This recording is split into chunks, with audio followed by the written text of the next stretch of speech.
Okay போகலாம். வணக்கம், சத்யேந்திரா பேசுகிறேன். காதலிக்க நேரம் இல்லைன்னு ஒரு படம் பார்த்தோம். கிருத்திகா உதயநிதின்னு நினைக்கிறேன். அவங்க அவங்க இது 2வதோ 3வதோ படம்னு நினைக்கிறேன். ஃபஸ்ட்டு நான் ஆடியோ ஃபங்க்ஷனுக்கு வந்து நான் அவங்கள பார்த்து மறந்துட்டேன் நான். ஸோ ஒரு லேடி இந்த படம் டைரக்ட் பண்ணியிருக்காங்களான்றது ரொம்ப ஆச்சரியமாக இருந்தது, ரொம்ப சந்தோஷமாக இருந்தது. ரொம்ப நல்லா ஹேண்டில் பண்ணியிருக்கிறேன். ரொம்ப நல்லா ஹேண்டில் பண்ணியிருக்கிறேன். இந்த பிரம்மாண்ட படங்கள் எடுக்கிறாங்க இல்லையா, 400 கோடி 500 கோடி இன்னும் அவங்களெல்லாம் தலை குனியணும்.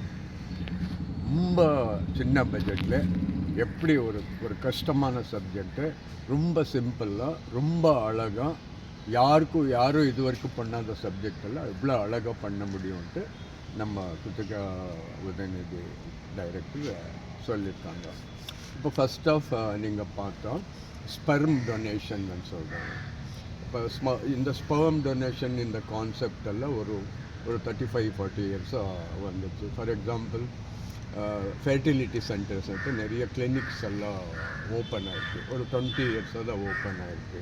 ஸோ அந்த ஃபெர்டிலிட்டி சென்டரில் எல்லாம் என்ன பண்ணுறாங்கன்ட்டா, கொஞ்சம் பேர் எல்லாம் என்னன்ட்டு ஸ்பெர்ம் டொனேட் பண்ணிவிட்டு ஒரு லேடியை வாடகைக்கு எடுக்கிறாங்க. ஸோ ஒரு லேடியை வாடகைக்கு எடுத்துகிட்டு அந்த லேடி அந்த குழந்தைய அவ வயிற்றில் வளர்த்துட்டு அதுக்கப்புறம் 4 மாதமோ 6 மாதமோ 2 மாதத்துக்கு அந்த ஒரிஜினல் பேரண்ட்ஸ் எடுத்துக்கிறாங்க. ஸோ அந்த லேடிக்கு இவ்வளோ 2 lakhs 3 lakhs கொடுத்துட்டு இது ஒரு பெரிய பிஸ்னஸ் ஆயிடுச்சு.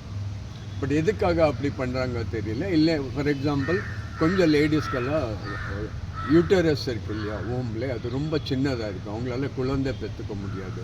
ஸோ அவங்க கூட அந்த மாதிரி பண்ணலாம். பட் இதெல்லாம் ஒரு பெரிய பிஸ்னஸ் ஆகிட்டு ஒரு 1000 ஃபெர்டிலிட்டி சென்டரில் இந்தியாவில் வந்துச்சு.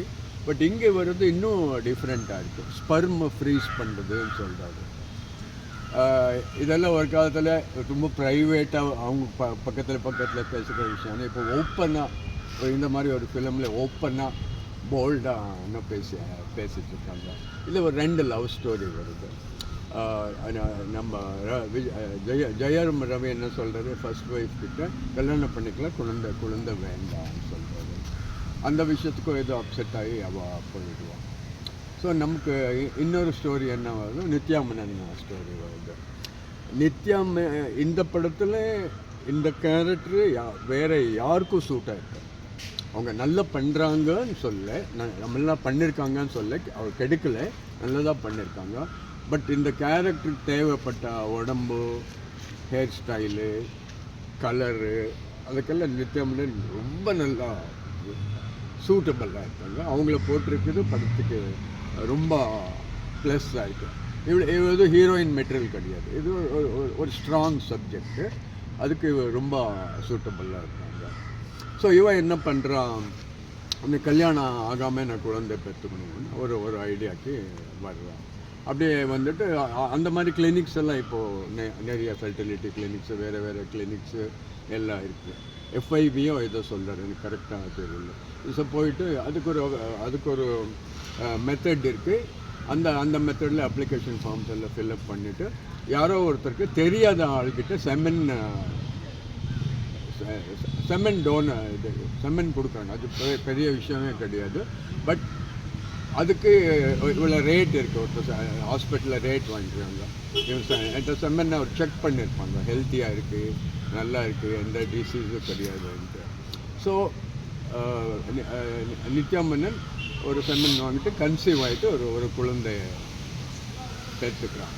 அப்போ ஃப்ரெண்டை கேட்குறான் காரில் போகும்போதெல்லாம், எனக்கு செம்மன் கொடுத்தா யாராக இருக்கலாம், ரொம்ப பெரிய ஆளாக இருக்கலாமா, இல்லை யாரானா டெரரிஸ்டாக இருக்கலாமா, இல்லை யாரானா சீரியல் கில்லராக இருக்கலாமா, அப்படின்னு அவன் மாதிரியே குழந்தை பிறந்துடுமா, அப்படியெல்லாம் அப்படி ஒரு கதை இருக்குதுன்னு சொல்கிறாங்க. ஒரு சீரியல் கில்லர் அவனை செம்மனை டொனேட் பண்ணிவிட்டு அவன் மாதிரியே நிறைய பேர் பிறக்கிறாங்க, அந்த மாதிரி இருந்ததுன்ட்டு படத்துலே ஒரு சீனில் வருது. பட் அப்படியெல்லாம் இருக்காது, இருக்கிற வாய்ப்பு இல்லைன்ட்டு. இப்போ சத்யஜித்ரே பையன் டைரக்டர் ஆகலை. சத்யஜித்ரே கிரேட்டஸ்ட் டைரக்டர், அவங்க பையன் கிரேட்டஸ்ட் டைரக்டர் ஆகலை. இப்போ தோனி யாருக்கான செமன் டொனேட் பண்ணால் அவன் பெரிய கிரிக்கெட் ஆகி வரலாம், கிரிக்கெட் பிளேயர் ஆகி வரலாம், அப்படி ஒன்றும் இன்னும் கிடையாது. படம் ரொம்ப நல்லா இருக்குது. இன்டர்வல் மேலே இன்னும் சூப்பராக போகும். இன்டர்வல் மேலே ரொம்ப பவர்ஃபுல்லாக இருக்குது படம். ஸோ இந்த இந்த ஃப்ரெண்டு கேட்குறான், 5000 ரூபாய் கொடுத்தவன் எனக்கு செம்மன் டொனேட் பண்ணியிருக்கான். 5000 ரூபாய் கொடுக்கவங்க சாதாரண ஏழையாக இருப்பான். என் குழந்தை கூட அந்த மாதிரி இருக்கும், ஏதோ தெரியுது அப்படின்ட்டு. ஸோ இந்த செம்மன் அன்றது ஒரு ஆம்பளை உடம்புல போகும்போது அந்த ஆம்பளைக்கு அப்பா அப்பா அப்பா அப்பா அப்பா அந்த ஜீனியாலஜியில் இருக்கு இல்லையா, அப்படி வரும்போது கொஞ்சம் கேரக்டரிஸ்டிக்ஸ் எல்லாம் வந்துடும். தவிர இப்போ செமன் டொனேட் பண்ணி கர்ப்பம் ஆகியிருக்காங்க இல்லையா, அவங்களுக்கெல்லாம் அப்படி வருதுன்னு சொல்ல மாதிரி. இப்போ நீங்கள் ரெட் லைட் ஏரியாவில் பார்த்தா ஒரு பொண்ணோட ஒரு 200 பேர் படுத்திருப்பாங்க. அதில் அவளுக்கு பிறக்கிற குழந்தை யாருக்கு பிறந்ததுன்னு கண்டுபிடிக்கவே முடியாது. ஓகே, ஸோ அதில் ஒரு பியூரிட்டி கிடையாது. அவள் யாருக்கு பிறந்தானே தெரியாது. அவன் 300 பேரோட படுத்திருக்கிறான். அவள் 10வது ஆளோட ப்ரெக்னென்ட் ஆகிருக்குல்ல. அதனால அந்த ஜீனியாலஜி அவங்களுக்கு பிறந்த கேரக்டர்ஸ் எல்லாம் வந்துடுவோன்றதெல்லாம் சொல்ல முடியாது. பட் படம் ரொம்ப போல்டான படம். இன்டர்வல் மேலே ரொம்ப நல்லா போகுது. ஜெயம் ரவி கேரக்டர் ரொம்ப நல்லா இருக்குது. லவ் ஸ்டோரிஸ் எல்லாம் ரொம்ப டச்சிங்காக இருக்குது.